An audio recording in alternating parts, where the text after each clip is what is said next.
You open your eyes and the air is already heavy in your lungs before you even get out of bed. It's a winter morning in 1850 in London, and the first thing you feel isn't the cold, it's the smell. A thick, almost solid smell of soot, of burning coal, of sewage running in the open through the narrow streets. You are inside a Victorian house, one of those narrow, tall buildings squeezed side by side like books on a shelf. And it is here, between thin walls and creaking stairs, that the lives of thousands of families unfold in this city. It has become, without anyone having complete control over it, the largest metropolis on the planet. You descend the wooden staircase, each step creaking under your weight, and arrive at the kitchen where the coal stove has been lit since before dawn. There is no electricity, no running water in most of these houses. The light that illuminates the room comes from an oil lamp or, if the family is a little more well-off, from a gas lamp recently installed on the wall. Heat is scarce, unevenly distributed among the rooms, and you quickly realize that surviving a London winter at that time of year isn't just a matter of comfort. It's a matter of daily strategy, and it's precisely here that the question arises that will accompany you throughout this journey. How was it possible to live, eat, sleep, work, and raise children in such small, cramped, and hostile spaces, and still maintain some kind of order, dignity, and routine? Because the answer you'll find isn't simple, and it's far more surprising than it seems at first glance. The image that most people have of the Victorian era is that of elegant dresses, top hats, candlelit halls, and the sumptuous parties that are often portrayed in various films and novels. But this image, no matter how beautiful it may appear, hides a reality that is much harsher and more ingenious. Because behind the lace curtains of middle-class homes, and even more so in working-class dwellings, there existed a complex domestic system, almost a small cog in the machine, constantly working to ensure that life simply continued in a typical Victorian house of a working-class family. The kind you would find in neighborhoods like Whitechapel or Partsy in East End. Such a home usually has about 4 rooms distributed across 2 or 3 floors.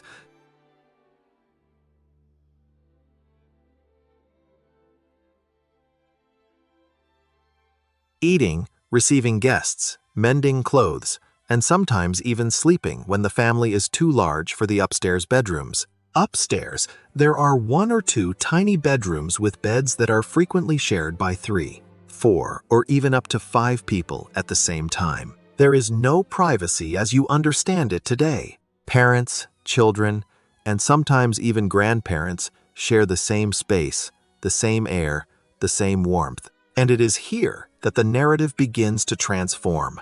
Because you realize that what seems precarious at first glance is, in fact, an extremely refined form of social organization shaped by necessity.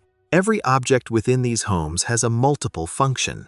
A kitchen table serves for preparing food, for children to study at night, for sewing clothes to be sold or repaired, and even as a place for manual labor, since many working-class families did handicrafts at home, such as sewing, assembling matchboxes, or producing buttons to supplement their income.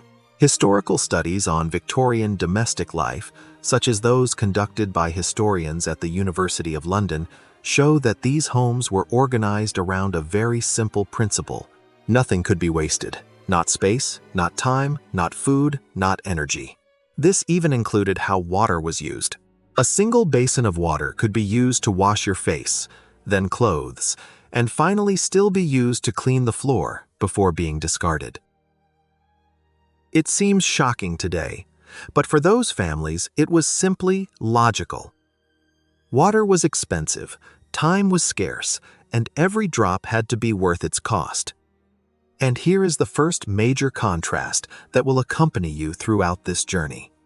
While London's wealthiest families lived in houses with 10 or 12 rooms, domestic servants, hot water available at all times, and kitchens equipped with the first modern stoves, Working-class families lived literally next to these mansions in alleys and back streets, sharing a single outhouse between several houses, sometimes between 10 or 20 different families. The physical distance between these two realities could be just a few meters. The social distance, however, was an abyss. But don't think this was a life of pure, passive suffering. On the contrary, within these cramped and smoky walls, an extremely practical culture of survival was born, full of small domestic inventions that you probably never imagined existed. And that's precisely what we're going to explore from now on. How did an ordinary family, in the heart of the most powerful city in the world at that time, manage to transform a minimal space into a functional home? And how does each detail of this routine reveal a collective intelligence that silently shaped the domestic habits we still recognize today? You are now inside the kitchen, in the beating heart of this Victorian home, and it is time to understand exactly how this domestic machinery worked in practice.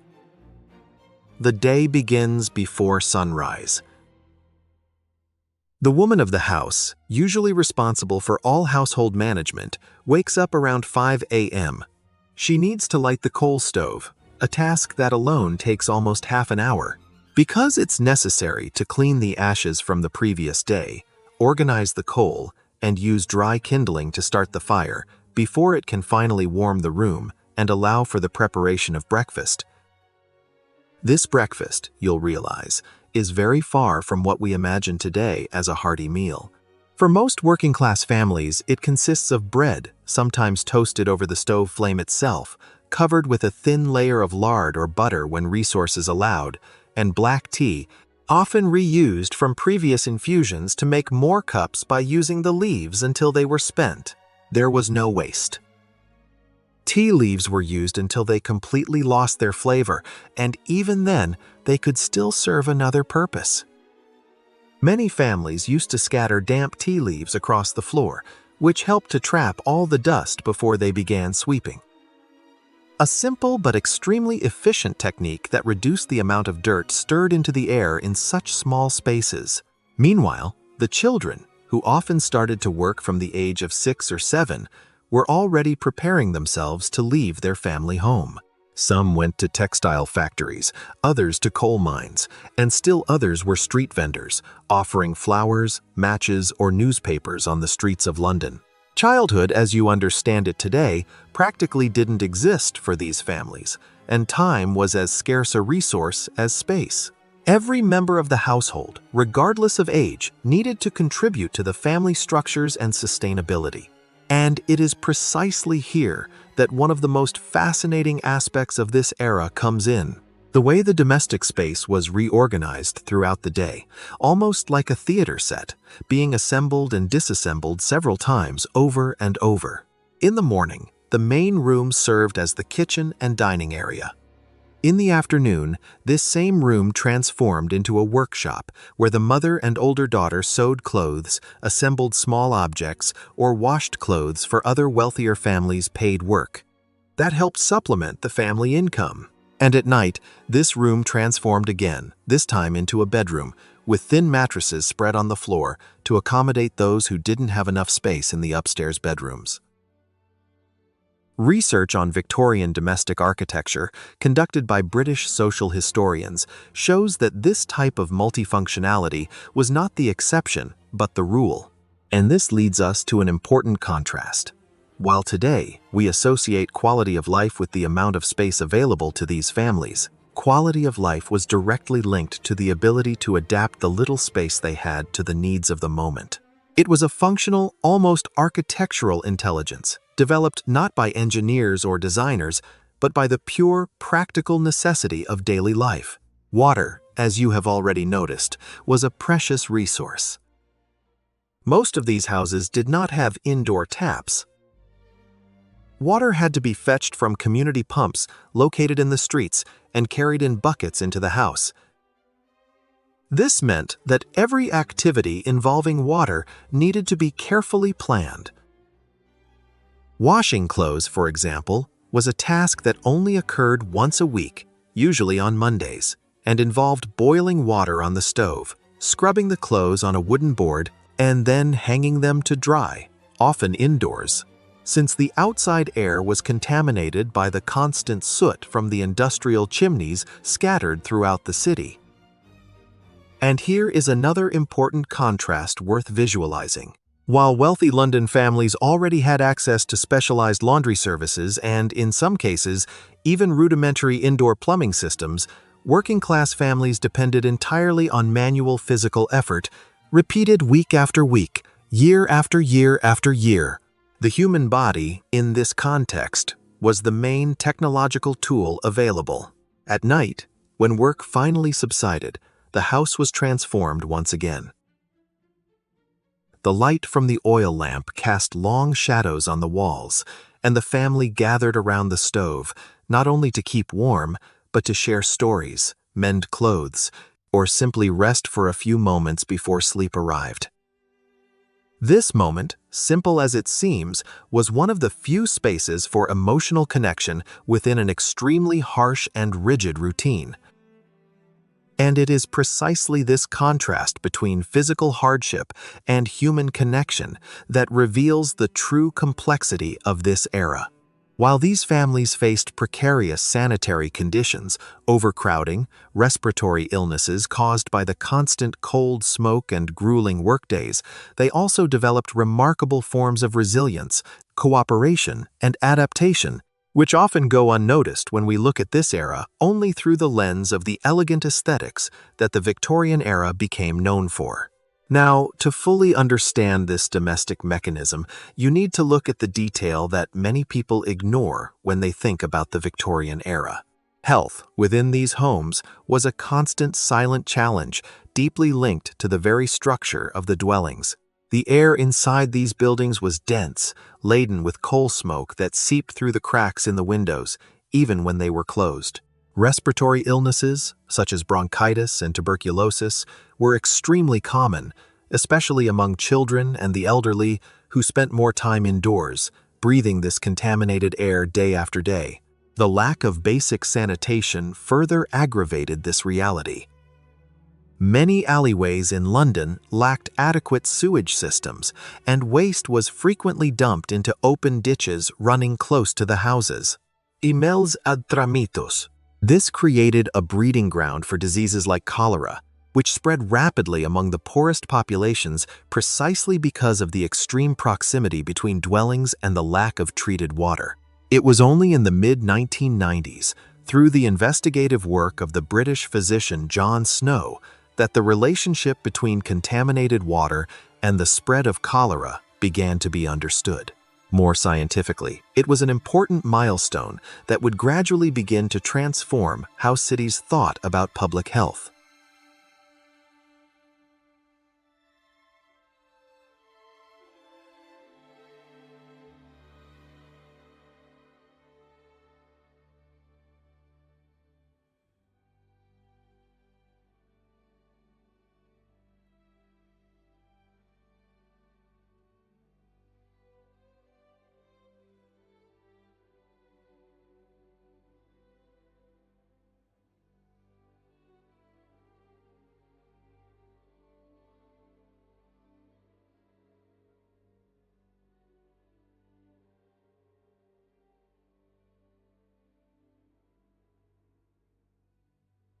It is important, however, not to romanticize this reality. Life inside a Victorian working-class home was neither charming nor picturesque as it is often portrayed in period productions. It was a life marked by constant physical exhaustion, frequent illnesses, and premature losses since infancy. Mortality at that time was extremely high, especially in densely populated and poorly ventilated neighborhoods. Many families lost one or more children in their first years of life, and this pain, although present, needed to be processed quickly because the routine could not stop. There was always more work to be done, more mouths to feed, more bills to pay. And perhaps it is precisely this contrast between extreme hardship and impressive adaptability that makes this story so powerful. Because when you look inside these cramped houses with their blackened stoves, their shared beds, their rigidly organized routines to make the most of every inch of space and every drop of water, you realize you are witnessing a true example of collective intelligence applied to survival. It wasn't just a passive resistance to hardship. It was a strategy, organization, and a deeper practical understanding of how to make the most of what little there was. This lifestyle, shaped by urban pressure and the accelerated industrialization of London, left marks that extend far beyond the 19th century. Many of the principles of domestic organization, resource reuse, and multifunctionality of spaces that you observe throughout this journey still resonate in modern concepts of compact design and domestic sustainability. Small apartments designed today to optimize every available inch carry a direct legacy that many people do not realize. This is a direct legacy from those Victorian families who learned through the hardest possible experience. Space is not synonymous with quality of life, but rather how that space is used. And that is precisely the universal insight this story leaves you with. True human ingenuity is born not from abundance, but from limitation. It was within these cramped, smoky, overcrowded homes that entire generations learned to transform scarcity into functionality and difficulty into organized routines. The Victorian era, so often remembered for its refined aesthetics, hides within its simpler walls one of the greatest demonstrations of domestic resilience in modern urban history. As we conclude this journey, it is worth pausing for a moment and reflecting on how, even in the face of extremely adverse conditions, human beings find ways to organize themselves, adapt, and move forward. Families who lived in these Victorian houses in London in the 1850s lacked comfort, space, and guarantees of health or safety. But above all, they had the ability to transform limitations into functional routines. And this, more than any architectural detail, is the true legacy that this era leaves us. If this narrative made you see the Victorian era in a different light, leave a comment telling us what surprised you most on this journey. Like this video if you made it this far, and subscribe to the channel to continue exploring real stories about how people lived in different eras and places around the world. And if you enjoyed this trip to the past, be sure to also watch our video about what life was like inside a textile factory at the same time, an equally intense and revealing story.